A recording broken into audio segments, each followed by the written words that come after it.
Emma Carter had long ago stopped expecting life to be fair.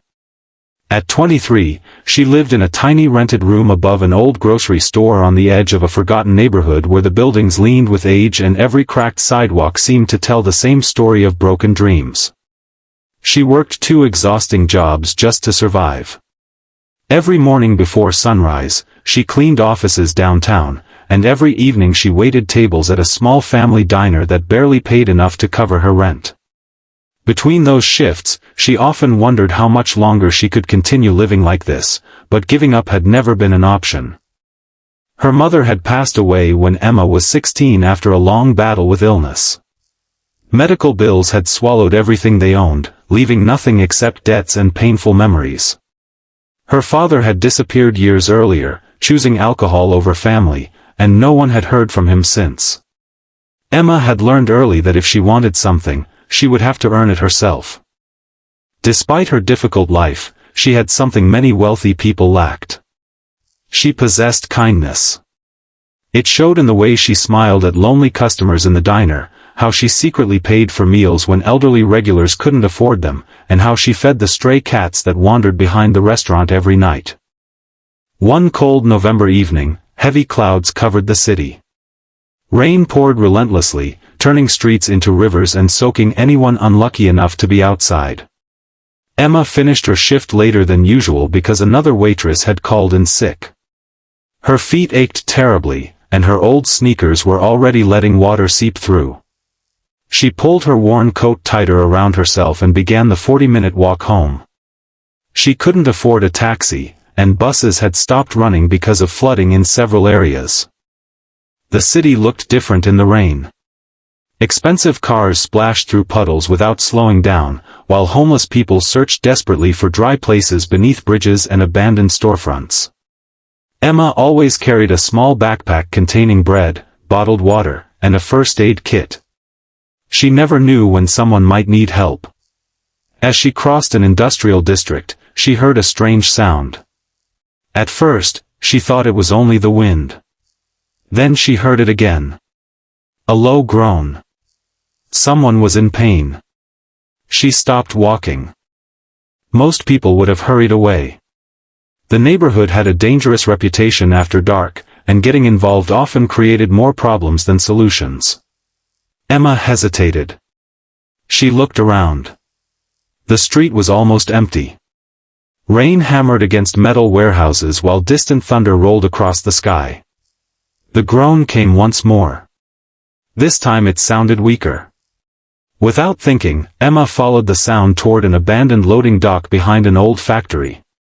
Broken wooden pallets were scattered everywhere. Trash bags lay piled beside rusty dumpsters. The smell of wet cardboard and gasoline filled the air. Then she saw him. A man lay half-hidden beneath torn plastic sheets and broken boxes as though someone had thrown him away with the garbage. His expensive black suit was ripped. Blood stained one sleeve. His face was bruised badly. One eye was swollen nearly shut. He wasn't old. Maybe 35. His shoes alone looked more expensive than everything Emma owned. She rushed toward him. "Sir? Can you hear me?" No answer. She knelt beside him carefully. His skin felt freezing. His breathing was shallow. She checked his pulse. Weak. Very weak. Oh no. Emma quickly removed her scarf and pressed it against a wound on his shoulder where blood still seeped through the fabric. She looked around desperately. No one. Not a single person. She reached for her phone and dialed emergency services. After several minutes of waiting, an exhausted dispatcher answered. Emma explained everything. The dispatcher apologized. Every ambulance nearby had been delayed because of weather-related accidents. The closest one would take at least 45 minutes. Emma stared at the unconscious stranger. 45 minutes felt like forever. The temperature continued dropping.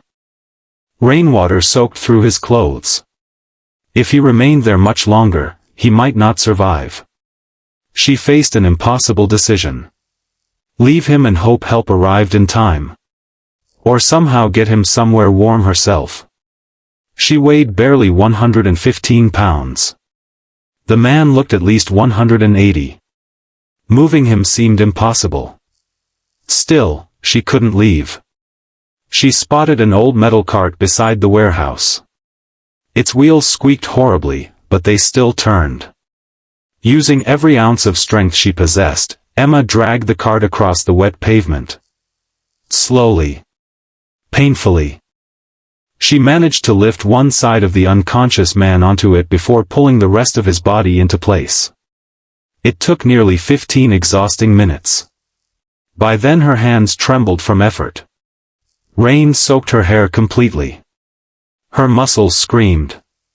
But finally, she began pushing the cart through flooded streets toward her apartment. People driving past stared. No one stopped. Some assumed she was moving junk. Others simply didn't care. After almost an hour, Emma reached the old grocery building. The elderly shop owner downstairs, Mr. Lewis, rushed outside. Emma. What happened? I found him behind the factory. Is he alive? Barely. Without asking questions, the old man helped carry the stranger upstairs. Emma's apartment contained little more than a small bed, a folding table, 2 chairs, and a tiny kitchenette. There was no sofa. No spare room. She spread blankets across the floor. Together they laid the unconscious man down. Mr. Lewis offered to stay. Emma shook her head. I'll take care of him. You should wait for the ambulance. They said it could still be hours. The old man sighed. You have too kind a heart. Maybe. After he left, Emma carefully cleaned the stranger's wounds using the small first aid kit she always carried. Several bruises covered his ribs. His shoulder had a deep cut. Someone had beaten him severely. She worked gently. Every so often he groaned but never opened his eyes. She heated soup using the last vegetables she had bought earlier that week. She doubted he could eat. Still, the warmth filled the room. She found an old blanket her mother had knitted years ago and covered him carefully. Hours passed. Outside, rain continued pounding against the windows. Emma fought sleep. Near midnight. The stranger suddenly moved. His eyes opened slowly. Dark blue. Confused. He stared at the unfamiliar ceiling before trying to sit up. Pain shot through his body. He collapsed back immediately.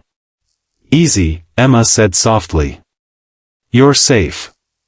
He looked at her suspiciously. Where? My apartment. He frowned. Who are you? My name is Emma. He tried remembering. Nothing came. His head throbbed terribly. What happened? I was hoping you could tell me.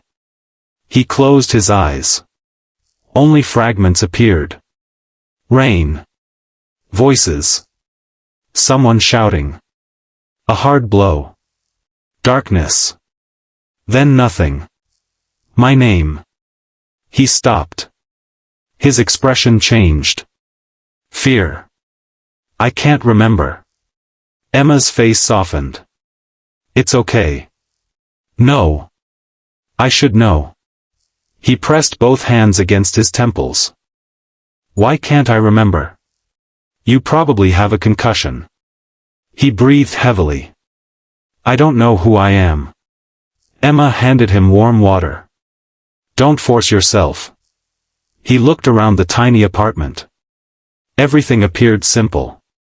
Old furniture. Patched curtains. Books stacked neatly beside the bed. A single framed photograph of a smiling older woman. You live here? She nodded. Alone. You brought me here? Yes. Why? The question surprised her. What do you mean? You don't know me. You needed help. That's all? Emma smiled gently. I couldn't leave someone to die. He stared at her silently. People usually expected something. Money. Rewards. Favors. Yet this young woman lived in obvious poverty, and still she had risked herself for a complete stranger. It made no sense. I'm sorry, he whispered. For what? If I'm causing trouble. You aren't. She served him a little soup. He ate slowly. Every movement hurt. When he finished, exhaustion overwhelmed him again. Before sleeping, he asked quietly. Did anyone come looking for me? Emma shook her head. No. He turned toward the wall. Whoever had left him beside those dumpsters clearly hadn't intended for him to survive. Somewhere in the city, dangerous people probably believed he was already dead. Neither of them realized that his disappearance had already sent shockwaves through the country's business world. Across downtown, inside one of the tallest glass towers in the city, executives gathered around a massive conference table. Panic filled the room. The chairman's phone is still off. No one has seen him since yesterday. The board meeting starts tomorrow. What do we tell investors? Security teams searched everywhere. Luxury hotels. Private airports. Hospitals. Police stations. Nothing. No one imagined the missing billionaire was sleeping peacefully on the floor of a tiny apartment owned by a waitress who had barely enough money to buy groceries. Early the next morning, Emma woke before sunrise. She quietly prepared oatmeal using the last of her food. When she turned around, the stranger was awake. You should rest, she said. I've rested enough. He attempted standing. Instantly his legs gave out. Emma caught him before he hit the floor. See? He laughed weakly. I guess you're right. She helped him back onto the blankets. I have to work. His eyes widened. Leave me here. I don't have another choice. You trust me? She smiled. If you wanted to steal something, you'd probably be disappointed. He looked around again. The apartment truly contained almost nothing of value. Yet somehow it felt warmer than the luxurious homes he couldn't remember. I'll be back during lunch. She placed food and water beside him. If you feel worse, call this number. She wrote emergency services on a piece of paper. He watched her putting on her old coat. You work very hard, don't you? She shrugged. Rent doesn't pay itself. After she left, silence filled the apartment. The stranger slowly stood using the wall for support. Every movement triggered pain. He wandered toward the small bookshelf. Most books dealt with nursing, history, and classic literature. Inside one novel lay an old photograph. Emma stood beside a woman who looked exactly like her. Both smiled brightly despite wearing inexpensive clothes. On the back someone had written, "No matter how little we have, kindness will always make us rich." He read those words repeatedly. Something about them felt strangely familiar. Hours later, Emma returned carrying fresh bread she had bought during her short break. To her surprise, she found the apartment spotless. The dishes were washed. Blankets folded neatly. The stranger sat quietly by the window. You cleaned? I felt useless. She laughed. Most injured people don't start doing housework. I couldn't just sit. As they ate together, she noticed his manners. Every movement appeared refined. Every sentence carefully chosen. He thanked her for everything. He even apologized for eating her food. You speak like someone important, Emma observed. He looked confused. Do I? You don't sound ordinary. I wish I knew why. Later that afternoon someone knocked on the apartment door. Emma opened it carefully. Two men in dark suits stood outside. Their expressions remained unreadable. "Good afternoon," one said politely. "We're looking for someone." Emma felt her heartbeat quicken. "Who?" The taller man held up a photograph. It showed the stranger, clean-shaven, confident, wearing an expensive suit, standing beside a sleek black car. Emma glanced back toward the room, where the injured man remained out of sight. Before she could answer, the stranger stepped into the hallway. The moment the two suited men saw him, their faces changed, not with relief, but with something colder, something dangerous. One of them smiled in a way that made Emma's stomach tighten. "There you are," he said quietly. "We've been looking everywhere." The stranger frowned, searching their faces for recognition, but his memory remained an empty page. He had no idea whether these men had come to rescue him, or finish what someone had started.